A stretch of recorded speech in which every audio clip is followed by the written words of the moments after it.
नमस्कार साथियों, स्वागत है आपका हमारे YouTube चैनल टीटी विश्ववंश में। साथ ही आज हम लेकर आए हैं इंग्लिश पेडागोजी की क्लास नंबर 5। इसके पहले की 4 क्लास आई होप आपने देख ली होंगी। नहीं देखी तो एक बार आप जाकर देख सकते हैं। वर्ग 2 और वर्ग 3 का जो अभी एग्जाम आने वाला है उसके लिए बहुत ही हेल्पफुल क्लास होने वाली है।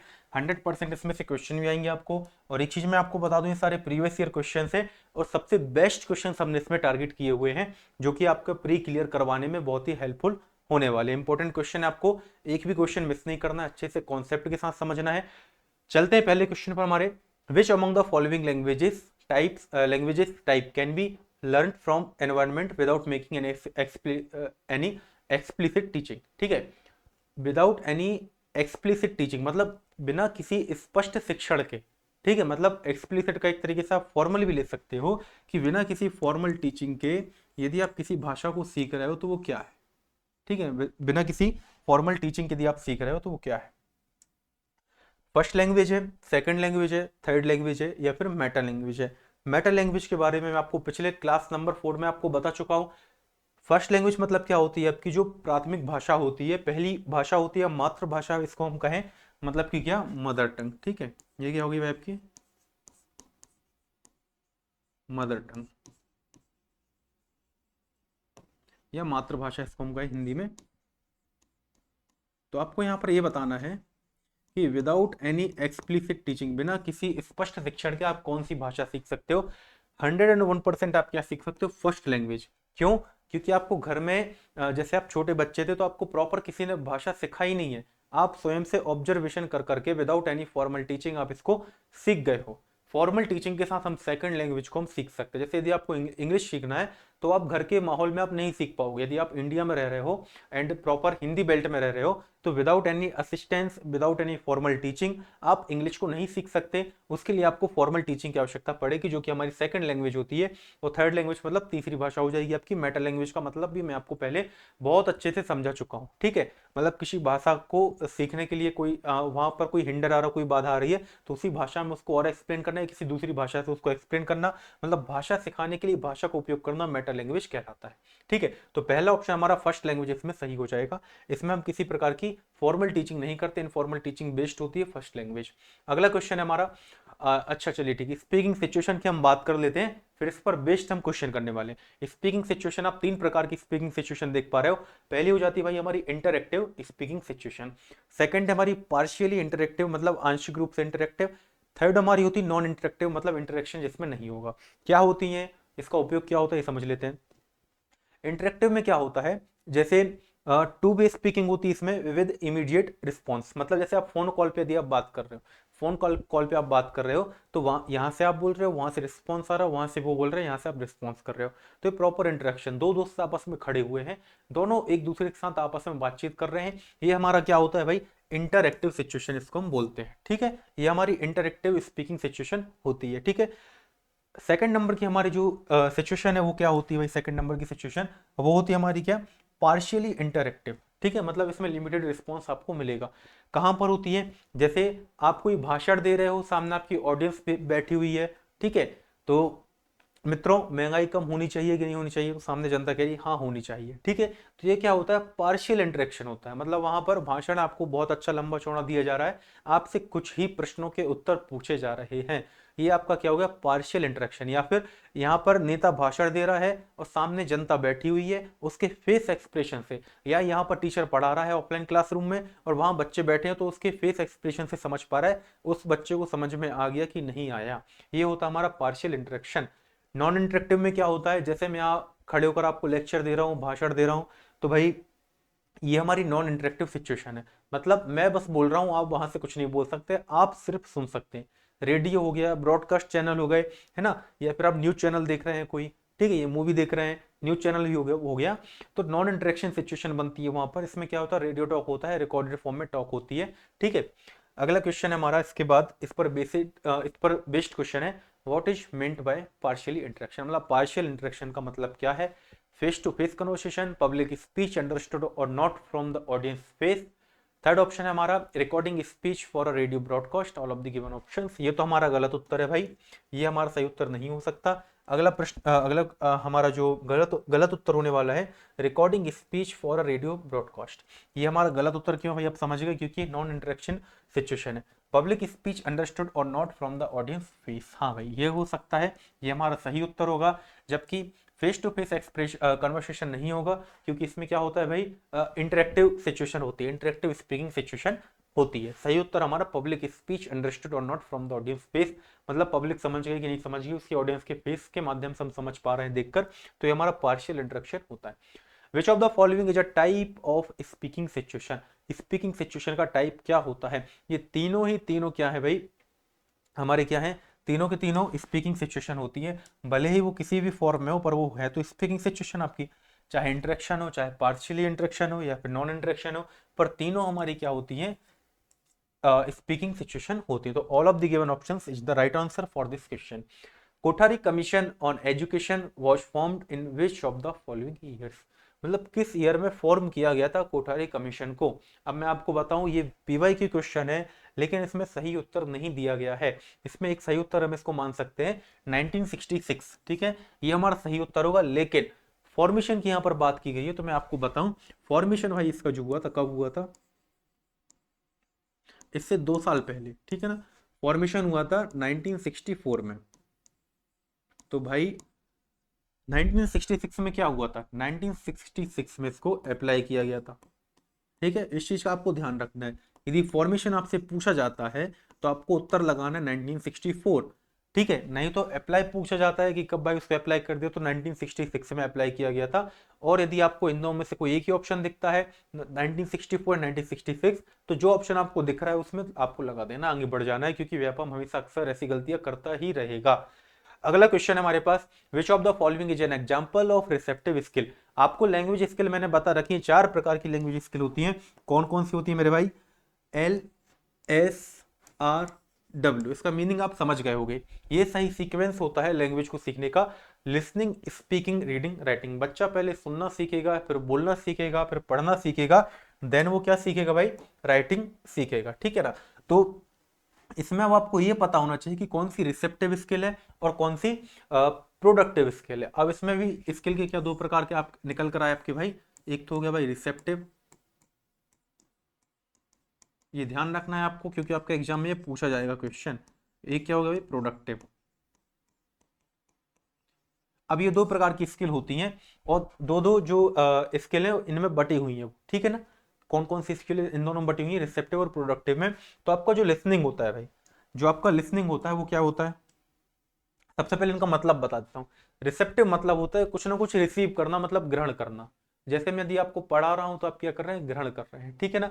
यदि मैं यहाँ पर कुछ लिख रहा हूँ तो वो आप ग्रहण तो कर रहे हैं, लेकिन मैं क्या कर रहा हूँ, मैं यहाँ पर प्रोड्यूस कर रहा हूँ, मैं बोल रहा हूँ तो क्या कर रहा हूँ, प्रोड्यूस कर रहा हूँ, मतलब वो क्या हो गया, प्रोडक्टिव। बचा क्या यहाँ पर रिसीव करने में, एक तो लिसनिंग बचा आपका, और दूसरा बचा क्या, रीडिंग। रीडिंग और लिसनिंग यदि आप कर रहे हो तो आपकी रिसेप्टिव स्किल मतलब ग्रहणात्मक कौशल। हिंदी में मैं लिख देता हूँ आपको, इसका मतलब क्या होगा, ग्रहणात्मक कौशल, मतलब जहां से आप कुछ ना कुछ ग्रहण कर रहे हो, ठीक है ना। पहला ऑप्शन, पहली चीज आपकी हो गई। सेकंड चीज आपकी क्या हुई, उत्पादक, उत्पादक कौशल, मतलब क्या, प्रोडक्टिव। ये क्या हो गया भाई मेरे, प्रोडक्टिव, और ये क्या हो गया आपका, रिसेप्टिव। अब इसका मतलब आपको समझ में आ गया क्या, एक बार और फिर बता देता हूँ। ग्रहणात्मक या रिसेप्टिव स्किल का मतलब होता है कुछ ना कुछ रिसीव करना। रिसीव आप कैसे कर सकते हो, एक तो हो गया आपका भाई लिसन करके, लिसनिंग करके, और दूसरा आपका क्या हो गया, रीडिंग करके, ठीक है ना। दूसरा आपका क्या हो गया, रीडिंग करके। यदि आप सुन रहे हो या पढ़ रहे हो तो आप कुछ ना कुछ आप क्या कर रहे हो, ग्रहण कर रहे हो, मतलब रिसेप्टिव स्किल के अंतर्गत आपका ही आएगा। जबकि स्पीकिंग और यदि हम बात करें आपकी किसकी, राइटिंग की, तो ये चीज क्या हो जाती है भाई, एक मिनट, मैं आपको प्रॉपर कोडिंग के साथ इसमें बता देता हूँ।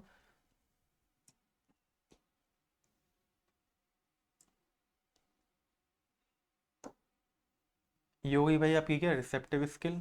ये भी आपकी क्या होगी भाई, रिसेप्टिव स्किल। जबकि प्रोडक्टिव स्किल में आपका क्या क्या आ जाएगा भाई, प्रोडक्टिव स्किल में आपका आएगा क्या, एस और डब्ल्यू, मतलब स्पीकिंग, ठीक है, स्पीकिंग, और राइटिंग, ठीक है ना। अब आपको याद रखना है RP वाला फॉर्मूला और एक LSRW वाला। लिसन मतलब सुनना, मतलब रिसेप्टिव मतलब रिसीव करना, रिसीव से रिसेप्टिव आपका बना है, आर से आपकी कोडिंग शुरू हो जाएगी। RP मतलब लिसनिंग क्या है भाई, आपकी रिसेप्टिव स्किल है। रीडिंग क्या है, आपकी रिसेप्टिव स्किल है। स्पीकिंग क्या है, प्रोडक्टिव स्किल है। राइटिंग क्या है, प्रोडक्टिव स्किल है। प्रोडक्शन मतलब मैं कुछ बोल रहा हूँ, मतलब कुछ प्रोड्यूस कर रहा हूँ। राइटिंग मतलब मैं इतना सारा लिख रहा हूँ, मतलब कुछ ना कुछ मैं प्रोड्यूस कर रहा हूँ, ठीक है ना, मतलब उत्पादन कर रहा हूँ। ठीक है, ये आपको समझ में आ गया। अब ऑप्शन हम देख लेते हैं, इसमें रिसेप्टिव स्किल का एग्जाम्पल पूछा गया है, क्या है, तो रिसेप्टिव में लिसनिंग और रीडिंग आता है। अब आप देखेंगे यहाँ पर रीडिंग तो दिया हुआ है, लिसनिंग कहीं दिया नहीं दिया हुआ है, मतलब आपका जो है रीडिंग, लिसनिंग कहीं पर नहीं दिया, आपका रीडिंग दिया, रीडिंग आपका सही उत्तर हो जाएगा। अगले क्वेश्चन पर हम चलते हैं। In the direct method of teaching language, in the direct method of teaching language, a teacher focuses on mother tongue, target language, grammar, syntax। मतलब जो डायरेक्ट मेथड होती है लैंग्वेज टीचिंग की, भाषा सिखाने की डायरेक्ट मेथड होती है, जैसे यदि मैं आपको इंग्लिश सिखाने की बात करूं और डायरेक्ट मेथड से यदि मैं आपको सिखाऊं, तो मैं प्रॉपर इंग्लिश में ही आपसे कन्वर्सेशन करूंगा, इंग्लिश में ही आपको पूरा सपोर्ट, गाइडेंस, असिस्टेंस सब कुछ मैं उसी में दूंगा, उसी में एग्जाम्पल समझाऊंगा, उसी में आपको हिंट्स दूंगा, ठीक है, उसी में आपको वोकैब सिखाऊंगा। तो ये होती है डायरेक्ट मेथड, इसमें मदर टंग का कोई यूज नहीं होता है। ठीक है, डायरेक्ट मेथड में मदर टंग का कोई यूज नहीं है, इसमें सिर्फ होता है यूज किसका, टारगेट लैंग्वेज का। मतलब यदि आप इंग्लिश सीख रहे हो तो आपको सिर्फ टारगेट लैंग्वेज इंग्लिश का ही यूज करना है। फ्रेंच सीख रहे हो तो फ्रेंच का यूज करना है, लैटिन सीख रहे हो लैटिन का यूज करना है। ग्रामर की जरूरत नहीं है इसमें भाई, सिंटेक्स की जरूरत नहीं है। आप किस मेथड से, डायरेक्ट मेथड की यदि आप बात करें तो आपका सीधा पूरा फोकस किस पे होगा भाई, आपका टारगेट लैंग्वेज के ऊपर होगा, ठीक है, ना कि इन सब चीजों पर। अगला क्वेश्चन हमारा, what is the most important principle of teaching English to be kept in mind by the teacher. यदि टीचर आपको भाषा सिखा रहा है तो उसके माइंड में सबसे मोस्ट इंपॉर्टेंट प्रिंसिपल मतलब सिद्धांत क्या होना चाहिए आपको भाषा सिखाने के लिए, या किसी बच्चा को भाषा सिखाने के लिए, या आप टीचर बन जाते हो, आप किसी को इंग्लिश सिखाना चाहते हो, तो आपको सबसे मोस्ट इंपॉर्टेंट प्रिंसिपल किस चीज का फॉलो आपको करना है, वो हम देख लेंगे। क्रिएट अप्रोप्रिएट सिचुएशंस, मतलब आपको उसके लिए आवश्यक जो है सिचुएशंस, मतलब परिस्थितियां क्रिएट करनी है, बिल्कुल करनी है, ऑब्वियस बात है, जब तक आप उसको सिचुएशन नहीं दोगे वैसी, तो क्या है कि आप उसको सिखा नहीं पाओगे, ठीक है। लेकिन इन्होंने बोला है कि मोस्ट इंपॉर्टेंट प्रिंसिपल क्या है, ये तो भाई बाद में आएगी चीज। सेकंड चीज क्या है, एक्सीलेंट लेसन प्लानिंग, मतलब बहुत एक्सीलेंट लेवल पर आपको लेसन प्लानिंग करनी है कि पहले भाई हम उसको ABCD सिखाएंगे, फिर उससे हम क्या आपको छोटे छोटे वर्ड्स बनाना सिखाएंगे, फिर फ्रेजेस, फिर सेंटेंसेस, फिर आप उसको पैराग्राफ बनाना सिखाओगे, पढ़ना सिखाओगे, बोलना सिखाओगे, वट, ठीक है। तो ये कंडीशन भी बढ़िया है भाई, लेकिन उन्होंने बोला मोस्ट इंपॉर्टेंट।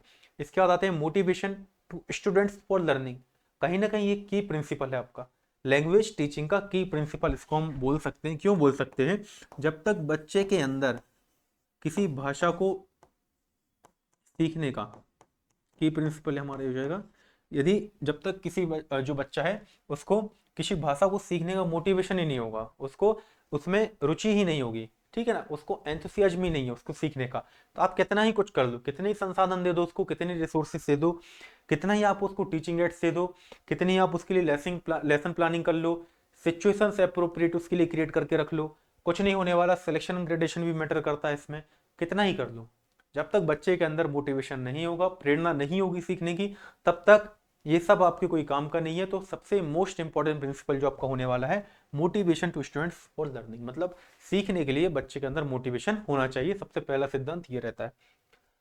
अगला प्रश्न है हमारा, in students a group project in sorry in students a group project work helps in developing, मतलब बच्चों के बीच में या बच्चों में एक ग्रुप प्रोजेक्ट वर्क है, वो क्या डेवलप करने में हेल्प करेगा। A high level of ambition to achieve, good memory in the young learners, competition among learners to excel in academics, collaboration, critical thinking and problem solving। चार option कहीं ना कहीं क्लोज्ड हैं इसके सब, मतलब इसको वेरीफाई कर रहे हैं, इस क्वेश्चन को नीड पूरी कर रहे हैं, लेकिन सही आंसर हमारा क्या होगा इसमें, collaboration, critical thinking and problem solving. क्यों होगा भाई, यदि आप ग्रुप प्रोजेक्ट वर्क कर रहे हो, बच्चे आपस में बैठ के कहीं ना कहीं अपने आइडिया शेयर करेंगे, एक दूसरे का सहयोग करेंगे, ठीक है ना, तो कोलेबोरेशन आपका सहयोग हो गया यहाँ पर। क्रिटिकल थिंकिंग का यूज करेंगे वो कि भाई इस काम को हम और किस बेस्ट तरीके से कर सकते हैं, वहां पर अपनी रीजनिंग और थिंकिंग लगाएंगे, और प्रॉब्लम सॉल्विंग पर काम करेंगे, ठीक है ना। तो सबसे जो बेस्ट डेवलपिंग हो रही है उसकी कोलेबोरेशन की हो रही है, क्रिटिकल थिंकिंग की हो रही है, प्रॉब्लम सॉल्विंग की हो रही है, ये हमारा सही उत्तर व्यापम ने भी इसे सही उत्तर माना हुआ है। अगला क्वेश्चन हमारा, Gitanjali a young teacher believes in personalised learning because because she thinks that, मतलब गीतांजलि एक यंग टीचर है, बिलीव करती है कि पर्सनलाइज्ड टीचिंग होनी चाहिए, मतलब बच्चे बिलीव्स इन पर्सनलाइज्ड लर्निंग, मतलब कि व्यक्तिगत रूप से बच्चे को व्यक्तिगत रूप से सीखना होना चाहिए। क्यों? क्योंकि वो सोचती है, क्या सोचती है, children must enjoy there learnings, मतलब बच्चों को अपनी लर्निंग्स क्या है, एंजॉय करना चाहिए। All learners must learn on their own, मतलब लर्नर्स को क्या है, अपने आप से सीखना है सब कुछ, भाई टीचर का कोई रोल नहीं है इसमें। तो ये तो बिल्कुल गलत ऑप्शन है, ये भी नहीं, मतलब सिर्फ एंजॉय करने के लिए आप लर्निंग नहीं करवा रहे हो। Every learner is unique and must be given a chance to develop his best ability, मतलब हर बच्चे की एक पेस होती है सीखने की, मतलब लिख के बता देता हूँ आपको, पेस होती है मतलब गति होती है, एबिलिटी मतलब क्षमता होती है, इंटरेस्ट होता है मतलब रुचि होती है। अब जब सब बच्चे की चीजें अलग अलग हैं तो कहीं ना कहीं उसको सिखाने की प्रणाली, मतलब सिखाने की जो मेथड है वो भी अलग होनी चाहिए, मतलब बच्चों के बिहेव पर बेस होनी चाहिए वो, मतलब बच्चों की नीड को फुलफिल करने वाली मेथड होनी चाहिए। और यही गीतांजलि जो यंग टीचर है, वुमेन टीचर है, ये सोचती हैं सब। तो सही ऑप्शन हमारा क्या होगा, every learner is unique and must be given a chance to develop his best ability, मतलब हर बच्चे में अलग अलग क्षमताएं होती हैं और उसको निखारने के लिए, उसकी बेस्ट एबिलिटी को दर्शाने के लिए उसको अलग से सिखाना चाहिए, उसको चांस मिलना चाहिए। ठीक है, अगला प्रश्न हमारा, विच of the following is the most basic form of listening, listening का सबसे मोस्ट बेसिक फॉर्म आपको बताना, सबसे मूल फॉर्म इसका बताना है। ठीक है, discriminative listening, comprehensive listening, informational listening या फिर क्रिटिकल लिसनिंग। ठीक है ना, इन चार में सही ऑप्शन हमारा डिस्क्रिमिनेटिव लिसनिंग होगा। क्यों होगा? डिस्क्रिमिनेटिव लिसनिंग में आप क्या सीखते हो, टोन सीखते हो, बच्चा क्या है इसमें टोन पहचानना सीखेगा, पिच, साउंड, ये सारी चीजें क्या है बच्चा डिस्क्रिमिनेटिव लिसनिंग में सीखता है, मतलब इसमें अंतर पैदा करना सीख जाता है। ठीक है, कॉम्प्रिहेंसिव लिसनिंग किस लिए होती है, इंफॉर्मेशनल किस लिए, क्रिटिकल किस लिए, आपको आगे बताता हूं मैं आपको। ठीक है, ये होती है भाई हमारी टाइप्स ऑफ लिसनिंग। डिस्क्रिमिनेटिव किसके लिए होती है, identifying differences in sounds, tone, stress and pronunciation, मतलब उच्चारण में, टोन में, बोलचाल के तरीके में, उस शब्द पे या उस बोलचाल में हम कितना स्ट्रेस दे रहे हैं, है ना, किसी वर्ड को बोलने में, उसके लिए होती है डिस्क्रिमिनेटिव लिसनिंग। इसके माध्यम से हम डिस्क्रिमिनेट कर सकते हैं, साउंड्स को हम डिफर कर सकते हैं, अलग अलग प्रकार से आप उनको पहचान सकते हैं। इंफॉर्मेशनल लिसनिंग क्या होती है, यदि हम किसी जानकारी को समझने के लिए, सुनने के लिए या इंफॉर्मेशन प्राप्त करने के लिए हम सुन रहे हैं किसी जानकारी को, तो वो होती है इंफॉर्मेशनल लिसनिंग। जैसे रेलवे स्टेशन पे अनाउंसमेंट होता है, वो क्या होता है, इंफॉर्मेशनल लिसनिंग आप कर रहे होते हो उस टाइम पर।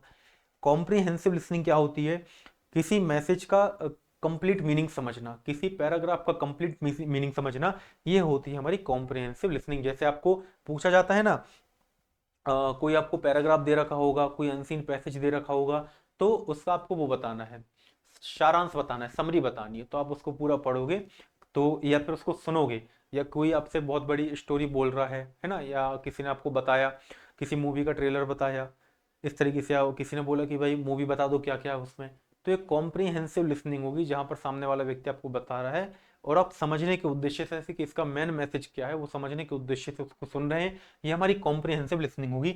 लास्ट क्वेश्चन हमारा, विच of the following is not a type of listening, listening का टाइप नहीं है। ठीक है, डिस्क्रिमिनेटिव, इंफॉर्मेशनल, कॉम्प्रिहेंसिव, यदि अभी अभी हमने पढ़ा है भाई, ये सारी क्या है लिसनिंग के टाइप्स है, सभी का उद्देश्य अलग अलग है, तो none of the given option हमारा क्या हो जाएगा भाई, राइट आंसर हो जाएगा। नन पे नोट पर आपको विशेष फोकस करना है, क्वेश्चन नोट पूछ रहा है, क्या पूछ रहा है, तो नोट में हमारा none of the given option इसका राइट आंसर होगा। ठीक है, एमपीटेट वर्ग 2 के लिए हमारी टेस्ट सीरीज होने वाली है, पूरे एप्टेक बेस्ड पैटर्न पर आधारित है, न्यू एंड फ्रेश क्वेश्चंस आपको मिलेंगे, साथ ही साथ इसमें पीवाईक्यू आपको मिलने वाले हैं 2024 और 25 के, अलग से मैं इसको दे रहा हूँ। ठीक है ना, कोई नहीं दे रहा भाई आपको, ये 2024 2025 के पीवाईक्यू क्वेश्चन दे रहा हूँ जो अलग अलग एग्जाम्स में आए हुए हैं। ठीक है, सॉरी। ठीक है, तो ये सारे आपको एक साथ मिल जाएंगे यहाँ पर, साथ ही साथ आपको एफएलटी मिल जाएगा भाई, यहाँ पर रिवीजन प्लानर मिल जाएगा, यदि आपको लगता था यार ये आपकी कहीं पहुंच नहीं पा रही, शुरू तो कर दी है, ये समझ में नहीं आ रहा शुरू कहाँ से करना है, एप्लीकेशन डाउनलोड करना, फ्री रिवीजन प्लानर दिया हुआ है, ये आपको मिल जाएगा, यहाँ से आप समझ पाओगे कि किस प्रकार से हमें तैयारी करनी है, और हमारी पूरी टेस्ट सीरीज पर इस पर बेस्ड है, टॉपिक वाइज टेस्ट जितने आपको टॉपिक दे रखे हैं सिलेबस में सारे आपको मिल जाएंगे। करना क्या है आपको, इंग्लिश की हमारी सीरीज होने वाली है TET 10, यदि आप कोड लगाते हो इसमें TET 10, तो आपको कुछ ना कुछ स्पेशल डिस्काउंट इस पर मिल जाएगा। 179 इसका ऑफर प्राइस होने वाला है। इससे कम में आपको ये सीरीज मिल जाएगी यदि आप टेट 10 कोड लगाते हो। फिर भी कोई दिक्कत आती है आपको तो एक सपोर्ट नंबर दे रहा हूँ, इस पर आप व्हाट्सएप कर देना 9111873872, ये हमारा सपोर्ट नंबर होने वाला है। करना क्या है, आपको एप्लीकेशन डाउनलोड करना है, मैथमेटिक्स अलाइंस आप सर्च करेंगे, डाउनलोड करके ओपन कर लेना, रजिस्टर करना है। रजिस्टर करने के बाद आपको इस प्रकार से इंटरफेस दिखेगा। टेस्ट सीरीज के ऑप्शन पर जाएंगे, आप टेट एग्जाम पर जाएंगे, टेट एग्जाम पर जाने के बाद वर्ग 2 और वर्ग 3 दो ऑप्शन दिखेंगे। पीवाईक्यू भी सारे हमने अपलोड कर रखे हैं यहाँ पर आपको, ठीक है। तो प्रीवियस ईयर क्वेश्चन पेपर भी आप अटेम्प्ट कर सकते हो, अपनी रैंकिंग देख सकते हो। सोशल साइंस, इंग्लिश, मैथ्स और फिजिकल एजुकेशन की सीरीज आपको यहाँ पर मिल जाएगी, ठीक है। टेलीग्राम ग्रुप है हमारा टीटी विश्वांश, इसको आप टेलीग्राम पर सर्च करोगे, कमेंट बॉक्स में लिंक भी पिन कर दूंगा मैं, तो आपको एक ग्रुप मिल जाएगा। यहाँ पर आपके ही जैसे एमपीटेट वर्ग 2 और 3 की तैयारी करने वाले विद्यार्थी जुड़े हुए हैं। कोई भी डाउट आता है यहाँ पर आप पूछ सकते हैं, बाकी कमेंट भी कर सकते हैं। वीडियो कैसा लगा आपको, वीडियो के कमेंट बॉक्स में आप जरूर बताना। अगला टॉपिक हमें क्या लेना है, कोई स्पेसिफिक टॉपिक है जो आपको समझ में नहीं आ पा रहा है, बाकी हम इसकी प्लेलिस्ट क्रिएट करवा देंगे अभी, तो आप टॉपिक वाइज आप इसको देख सकते हो। और 5 क्लास हमारी ये हो गई, तो लगभग आपके 70-80 बेस्ट क्वेश्चन जो प्रीवियस ईयर क्वेश्चन पेपर में आए हुए थे 2023-24 के, तो वो आपको करने के लिए मिल गए हैं। यहाँ पर आप कॉन्सेप्ट भी आप अच्छे से समझ जाओगे, आंसर भी आपको मिल जाएगा। बाकी मिलते हैं नेक्स्ट वीडियो में। थैंक यू, जय हिंद।